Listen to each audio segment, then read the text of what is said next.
You're listening to the Baumbastic Podcast with Andrew Ellis on Inside Arkansas.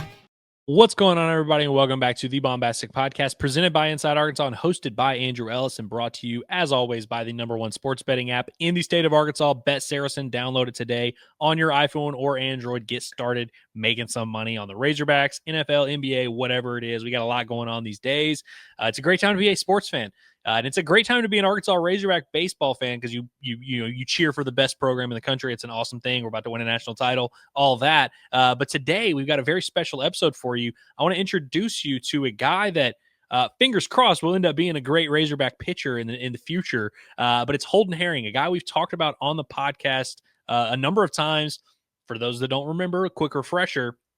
Was it one of the top prospects in the country, a top 100 overall player in the current freshman class, the class that is about to be in college baseball this year? Carson Brumball, Joey Lorenzini, all those guys. He's a part of that class, top 100 player, was committed to Texas Tech from early on in his career. And he talked a little bit about that and sort of what led to that decision and what kind of went wrong with his commitment to Texas Tech. But after the draft, he was kind of dead set on signing, ends up not signing, ends up getting, different feedback from different pro teams, decides, hey, you know what? I want to, maybe wait a little bit, opts to go the JUCO route, which is very fascinating because he goes to a JUCO that his dad went to, Weatherford College in the state of Texas. So that's a little bit of a cool story, and it's going to keep him eligible for the draft next summer. Now he also is committed and signed over the week, or just last week, with the Arkansas Razorbacks. So if he does opt to, end up going to college after his 1 year at JUCO, he will be playing for the Arkansas Razorbacks. All of this to say, a very interesting case one when you have one of the best players in the country going the JUCO route. That's interesting. Him being draft eligible next summer, that's interesting as well. Him potentially coming to Arkansas as one of the best pitchers in his class, that is also interesting to me, especially after the experience he's going to pick up as a JUCO player. And so I went into this interview just wanting to know more. I had never spoken to the kid, never spoken to anyone from his family, didn't know much about his situation other than what I just told you, which is what I knew from a glance. After talking to him, I'm maybe more intrigued. I think you guys are going to really enjoy hearing this interview. And listen, it's very possible. I do want to make this clear. It's very possible that Holden Hering winds up not playing baseball at the University of Arkansas, because if he, pitches really well this spring, which, we expect him to do, he's a really talented kid. We hope he does that. It's very possible that an MLB team will like what they see and will sign him to a very large deal. He'll get drafted high. All that's fine and dandy. And if that happens, cool. And you'll probably say, man, well, why did I waste my time worrying about this kid?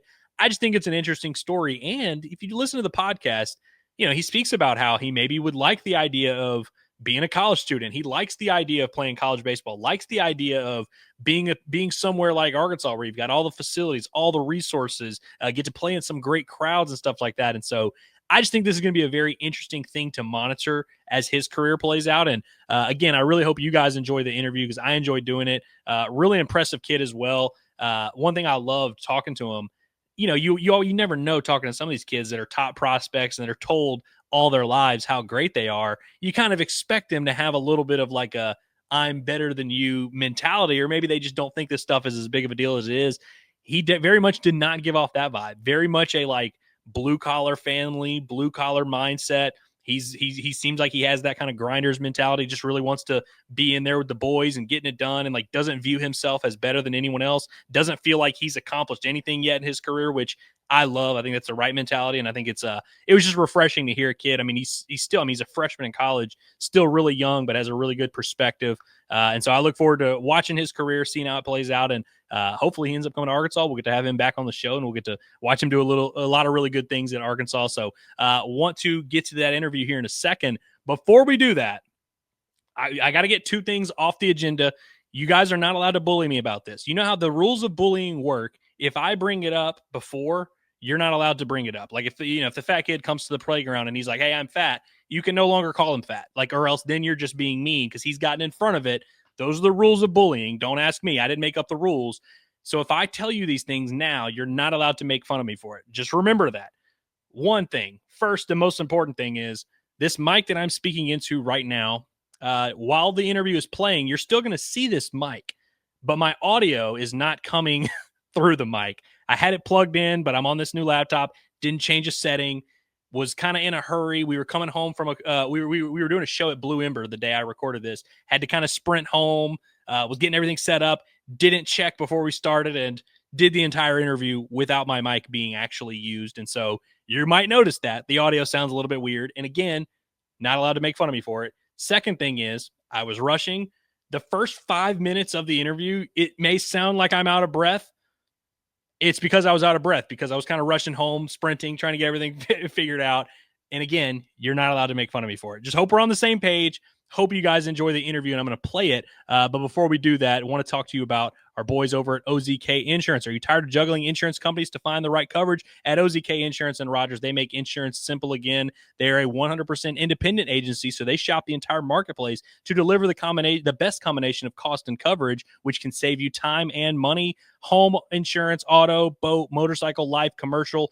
No matter what, their friendly team has access to a wide range of options just for you. They serve Northwest Arkansas and Central Arkansas in Bentonville, Centerton, Fayetteville, Little Rock, Hot Springs, Springdale, and beyond. Let OZK Insurance be the trusted advisor you never knew you needed. They've got over 600 five-star Google reviews. You can start today with a free online quote at ozkinsurance.com or call 479-715-4200. OZK Insurance, protection made simple. And without further ado, I present to you Holden Hering, right-handed pitcher, University of Arkansas, soon. All righty, I'm joined now by a very special guest here on the Baumbastic Podcast, Holden Hering, a soon-to-be right-handed pitcher for the Arkansas Razorbacks, a very unique JUCO prospect, man. I'm excited to have him on the podcast. We've been talking about him for a while now, so Holden, man, appreciate you for being here. How you doing? Yeah, doing great. Thanks for having me. Yeah, are you familiar with a cat named Gabe Gackle? Is that name familiar to you? Yeah, definitely heard the name. Yeah. Well, you may know Gabe Gackle as the super cool right-handed pitcher who's maybe a first-rounder, going to make all this money, throws 98, shove it in Omaha. You know that version of Gabe Gackle. Once upon a time, he was a young pupil at the University of Arkansas as a freshman, almost your exact age, because it was like January going into his freshman year. Yeah. He was headed down a dark path. This kid was a nobody, had nothing going for him, but I took him under my wing. And I was like, hey, man, we got a spot for you on the Baumbastic Podcast. You can be the first ever guest. And the rest is history. He went on to have a great career. So yeah, I would say this is a good career move for you. Yeah. To get on the Baumbastic Podcast to start your freshman year. Well, okay, man, let's start at the top here. So you're committed to Texas Tech. You're a huge prospect in the draft. Could pretty much go anywhere in the country. A lot of MLB draft interest. The draft plays out. You end up deciding to go to school. And at the last minute, you're like, you know what? Let me go play for my dad's alma mater at Weatherford College. In your own words, I'm sure you've told the story 1,000 times now. How did that all come about, and what was kind of the timing of that decision? Yeah, so committed to Texas Tech pretty young. Like when the rule change just happened, as I was going into the recruiting stage. So it was like August 1st going into your junior years when you can start talking to coaches. And I think I committed about August 7th, like 7 days after you can start talking to them. Just at the time, I was young and I was playing on a good team. And, those kids had already kind of been committed before the rule change had happened. So, playing around those guys and seeing them already committed, you want to be the 15-year-old that's committed and you can go back to school and say, I just, committed to Texas Tech. Like that's kind of what you want to do when you're that young. And, at the time, they were a really good program. Like, they had made a super regional the year before. It was like one game away from going to Omaha. Really good historic program.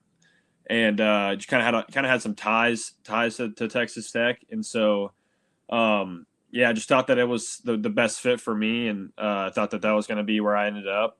So I made that decision and then just kind of stuck with it. As years gone on, I progressed and continually got better.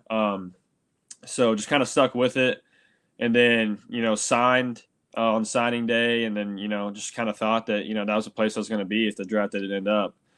And then just kind of as time went on, some coaching changes happened, coaches that I had relationships with in the past kind of weren't there anymore. So just kind of felt a little, I wouldn't say left out, but just kind of felt a little behind on, just kind of figuring out what things were going on and stuff like that. So just kind of felt a little behind on that, and so was just kind of falling out of love with it as time went on. And I have no hate to Texas Tech, doing a good program and good things going on over there, but just kind of just wasn't feeling it for my personal self. So, you know, the draft was coming up and kind of had a lot of interest in that. Went to a lot of workouts, pre-draft workouts, had a lot of good conversations with a bunch of scouts and stuff, and kind of thought that was going to be the option. So went into the draft. Draft day comes around. Got offered on the first day in the third round, but was kind of a little bit below my number that I had in mind. And so was like, you know what, there's 17 more rounds left. You know, maybe we can, in one of those rounds, you know, another guy can, or another team can offer a little bit more. So didn't pull the trigger on that. And, you know, the second day rolls around, teams kind of ran out of money quick. And so it just didn't work out. And at the time I was pretty upset because that was really what I wanted to do. But, you know, looking at it now, it's like, you know, that was probably the best thing that could have happened to me because, you know, there was no way. I mean, I thought that I would be ready for pro ball, but you got to be a different kind of ready. And I knew that I wasn't that at the time. So that didn't work out. And then a couple days after the draft was just kind of just thinking like, you know, I really don't want to go to Texas Tech anymore. Just kind of fell out of love with it. And we knew that, you know, going to JUCO, it would open up another next year being eligible for the draft again. Because at the time, like that's where my heart was, and that's what I wanted to do. It was that and nothing else. So made a couple phone calls, talked to some people we trust, and decided that JUCO was going to be the move. And then once we decided that, you know, had to make the tough phone call to Texas Tech. You know, that's always a hard thing to do, but you know, it went about as well as it could have. They were understanding and didn't have any hard feelings leaving there. So, you know, that kind of went well. And then it was finding the place to go at that point. And kind of in the back of my head, I kind of knew that it was going to be Weatherford just because, you know, lived in the area, you know, dad went there, just kind of had a lot of ties and knew the coaches for really long time. And I just kind of knew that was in the back of my head, that was the place it was going to be, but kind of gave it some time a little bit and kind of, you know, explored other options a little bit, call a couple other places, but, you know, ultimately it was Weatherford at the end of the day, without a doubt.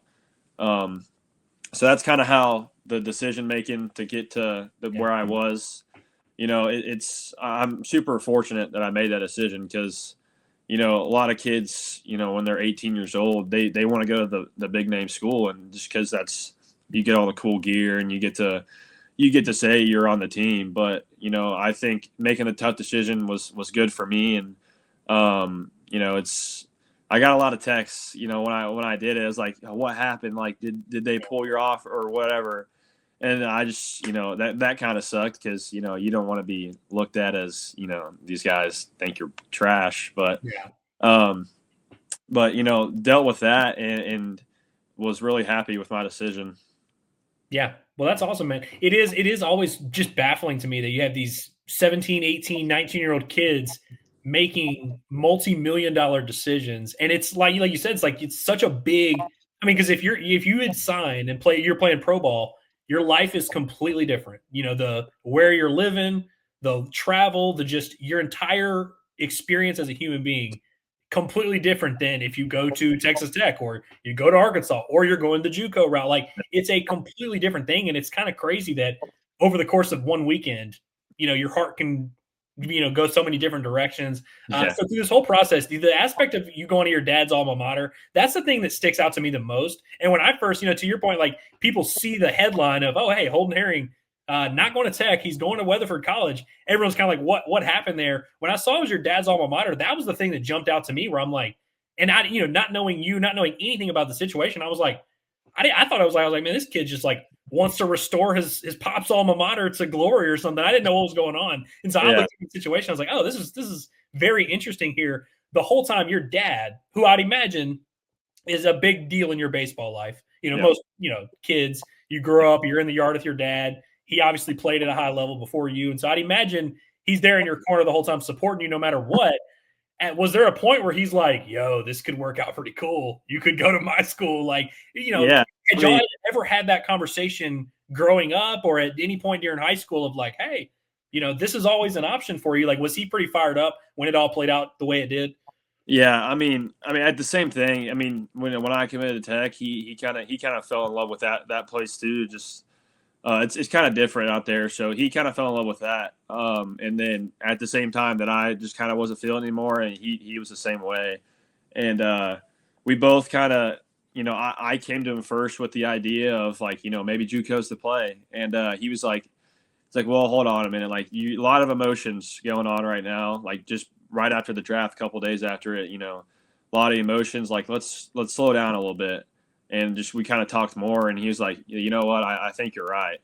And he really never was like, you got to go to Weatherford, like.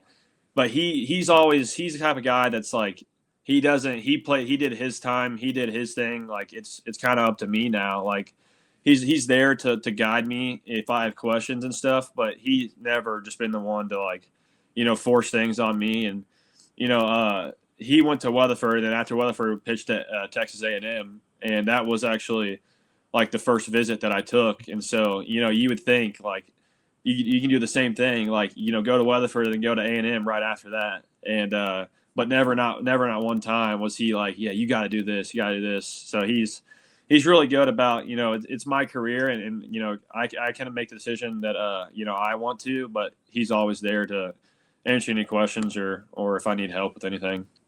Love that. Well, that's another thing you share with Gabe Gackle. He also almost went to Texas A&M, or I thought about that at one point and made the correct decision. So we're happy for that. But in all seriousness, man, like that's really awesome, and it's cool to see, man. And like, look, everyone's journey is different. In baseball especially, like it's so weird how many of the best players. I mean, especially it's such an international sport. I mean, there's literally some of the best players in the country are coming from Japan, coming from Dominican Republic, wherever. Not to mention JUCO, different levels of baseball. And I feel like baseball, of the three major sports, football, basketball, baseball is the only one that like JUCO is still very much a prominent thing of like, I remember when I was a kid and Bryce Harper, he had a unique situation where he was trying to get drafted early. So I think he was at like 16 playing at JUCO, but I remember that being baffling to me where I'm like, you can just be like one of the best players in the country and play at JUCO. Like you can just do that. That's a thing and it's a realistic path for a lot of people, especially obviously with you being draft eligible. It's a very attractive thing. And that's another thing that Arkansas's coaching staff, which, I'm interested to hear about that side of it, because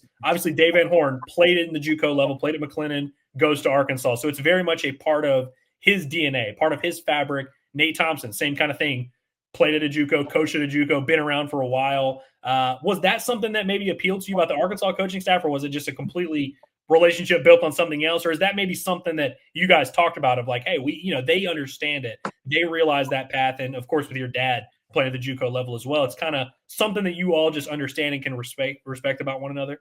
Yeah. I think the biggest thing with like the JUCO is like, there's obviously that connection there between them, they've kind of, but a lot of people like, it's kind of a grind. Like, it's you're around, you have 50 guys on the team they're all trying to do the same thing that you're doing. Like they're all trying to, nobody's dream goal is to go play baseball at Weatherford College. Like that's just kind of a step in the road that you just kind of, you got to go through. And so everybody's trying to do the same thing you're doing. And it's really good in a development side, because you're pushing each other every single day. You're not the only one that's, in high school, you could be the only one that's going to play baseball in college. And it's like, these guys you're getting regular jobs after this, and they don't have like the push and grind that you have to do.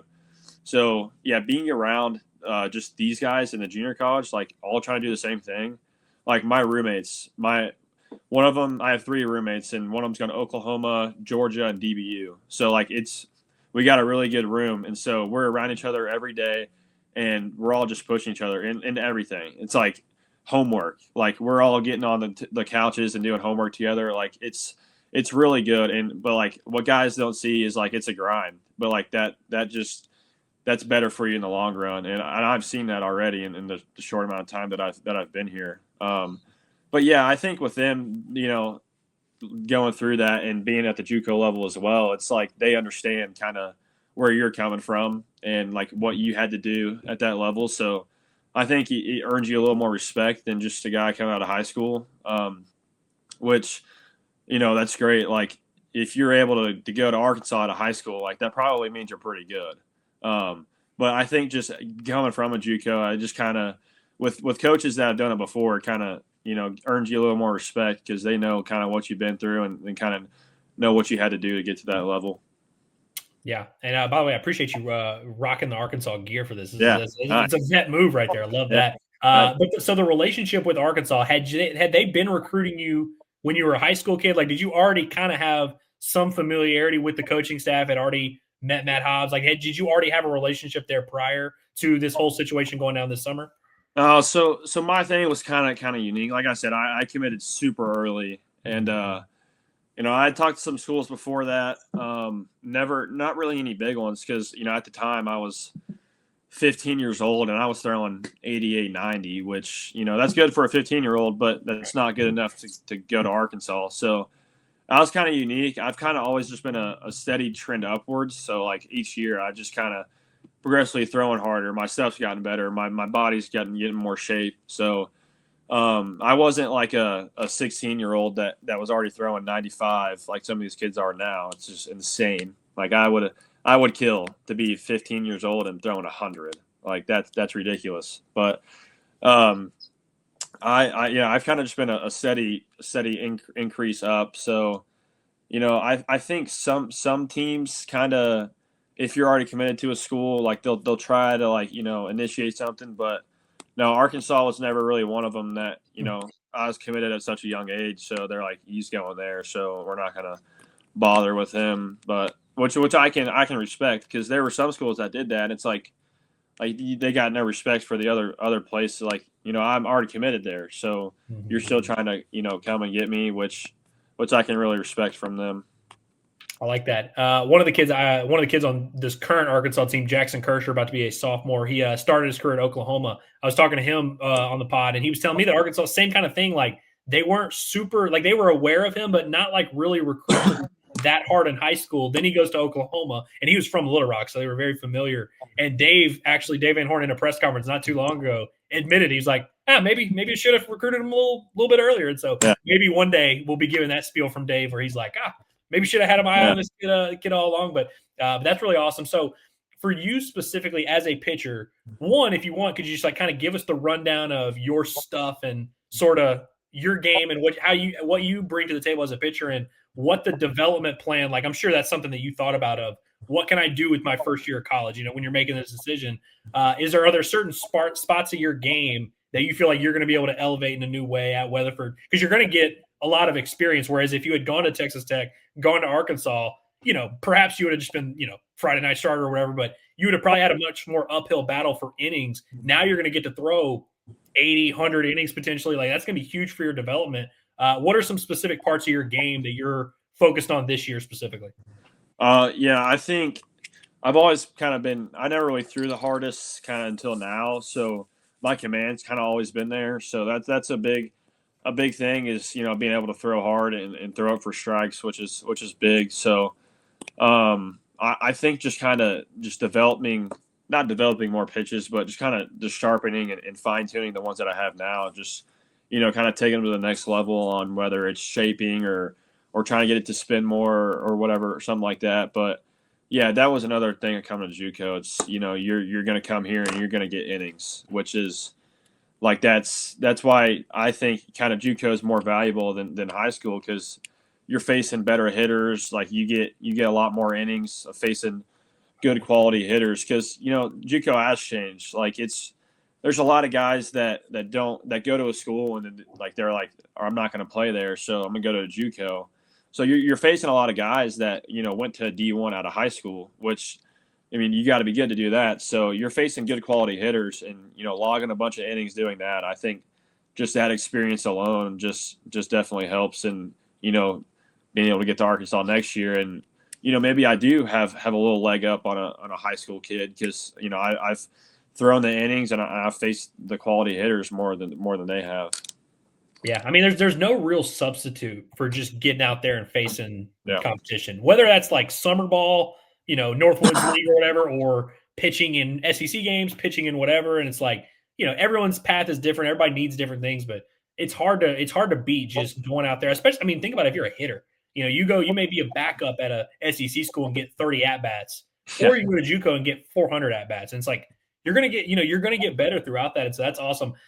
Real quick, I was when you're talking about your roommates and how y'all all kind of have your little circle. I was thinking about one of my buddies who went to Baton Rouge Community College, which is not a high level JUCO. It's a JUCO, but not a high level JUCO. And he was saying that he got cut during the fall, and one of his roommates got cut, and they had a cubicle of 4, and it was like one of them was like legit going to go play somewhere.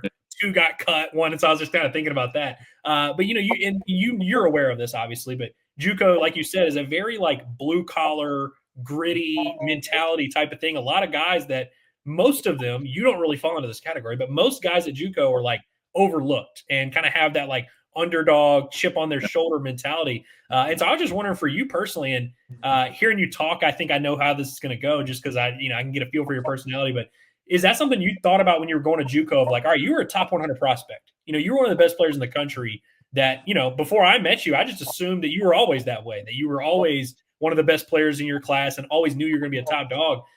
Is that something you thought about going to the JUCO level of like, are people going to view you, your teammates going to view you as like, oh, this is that hot shot who was, a top 100 draft pick that's going to do all this stuff. Now he's coming to JUCO. He probably thinks, he's hot shit. Like, was that something you thought about of like, you have to kind of earn the respect and you have to match the culture. You can't show up at a JUCO if you're like the man. Everybody else is like sitting here fighting for their careers. Is that something you ever thought about going to the JUCO level?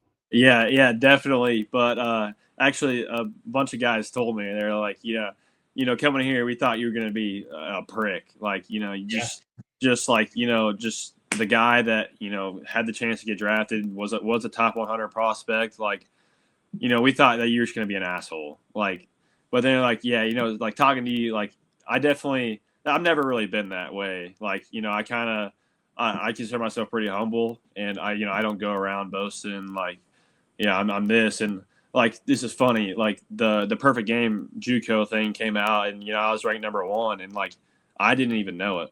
Like, I had no idea. Like, I thought I read it wrong, I guess, the first time, and I thought it said something different. And then like one of my teammates was like, dude, like you're the number 1 JUCO like player in the country. And I was like, what? And I had to like go back and look, and I was like, wow, like I am.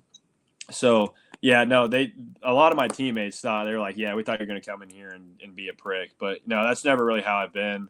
I kind of, I don't self-doubt myself, but like, I don't walk around like, I'm way better than this guy. Like, in my head, I might be thinking that, like, or if a hitter's in the box, it's like, yeah, you have no chance. But, I've never been the guy to just go around and I'm all this and all that. So, yeah, I would imagine, just guessing, that your dad and his journey, I mean, because, if your dad went through what he went through, he played at the JUCO level, then goes on to, I guess, what would have been a Big 12 school at the time.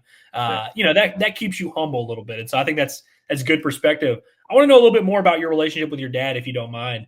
Obviously, I think most kids, you don't get to this level of baseball without that support from your family, that support from those people around you, and driving you to the tournaments, taking you to the practices, taking you to the pitching lessons. I remember my mom, I sucked, but my mom would drive every Sunday. She would drive me out to the middle of nowhere so I could get pitching lessons from this dude that played D3 baseball one time or whatever. But it's like, it's a commitment. Even if you're bad, it's a commitment. So to play the level you're playing at, just when you think about your dad's relationship in your life, how big of a deal was that of like having someone who had been through it all? Because it's one thing to just kind of know what college baseball is like, but to have someone that's really been through it, like that's such a big weapon for you to have in your development.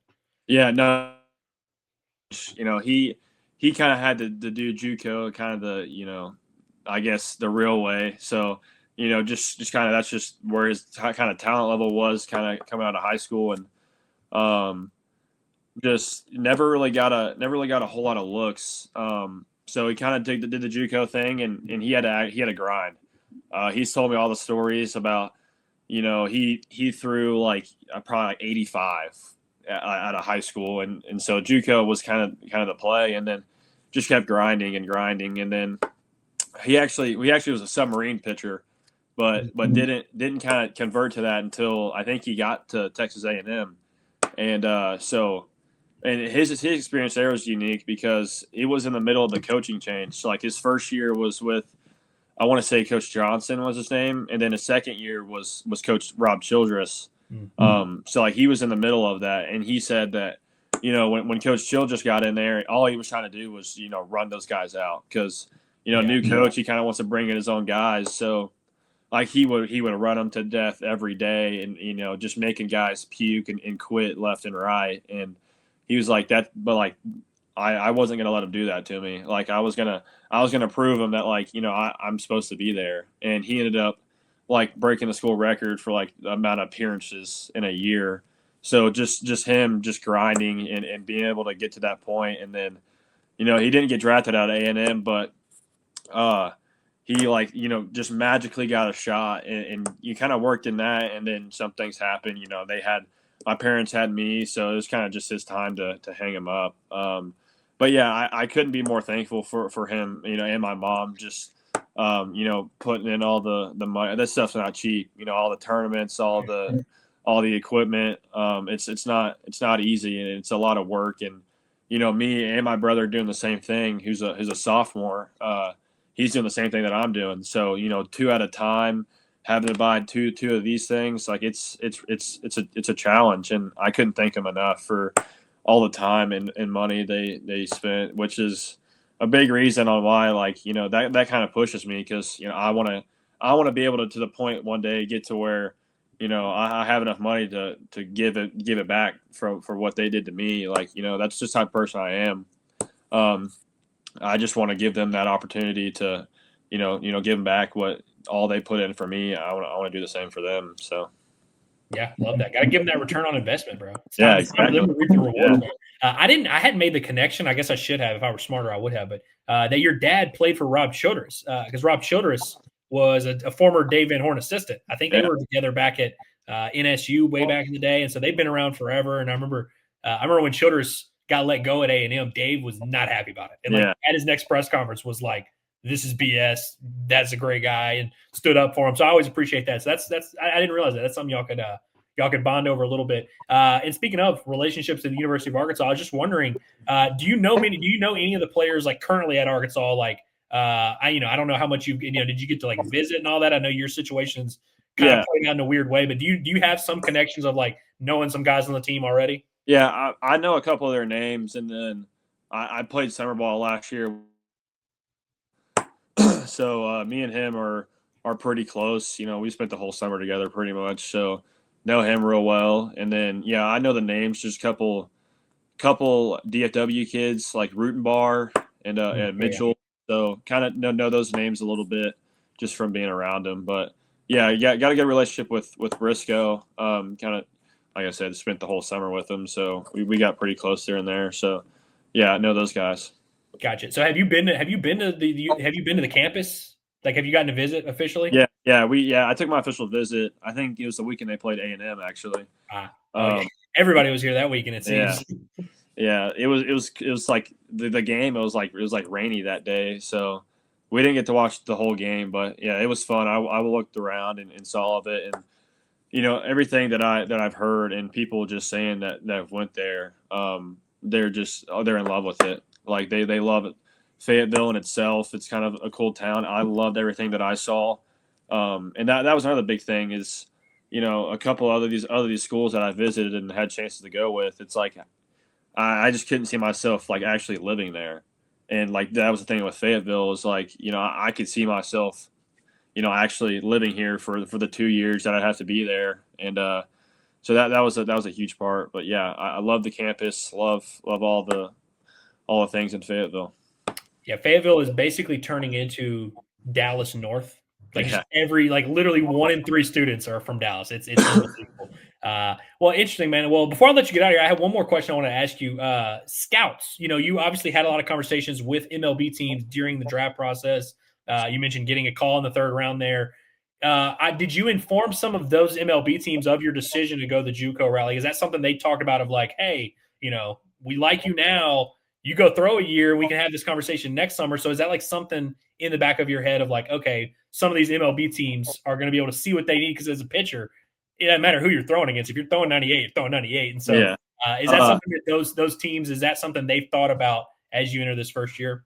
Yeah. I've already had actually, a couple scouts came by the field and stuff, and just kind of had some conversations with them, just early in the fall. So yeah, I think everybody's pretty aware, and honestly, to be real honest, that was really the big reason why I made the decision to go to JUCO. At the time, was because I was so heavy into the draft, and I was just like, this is it. Like, this is what I want to do. This is what I'm gonna do.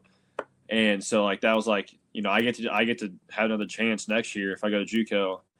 But I've told a lot of people this. It's being in the college experience it's a lot of fun. Just being around the guys every day, and getting to go to the field every day with guys your age, and you're familiar with, and you do the same stuff with. Like, me and my roommates, we go play golf pretty much every day. Like, the college owns a golf course, and so we get to go out there kind of whenever we want. And so we do that every day. Like, if I was playing pro ball right now, I'll be with guys that are 6 years older than me, and half of them are starting families, and the other half don't even speak English. And so it's I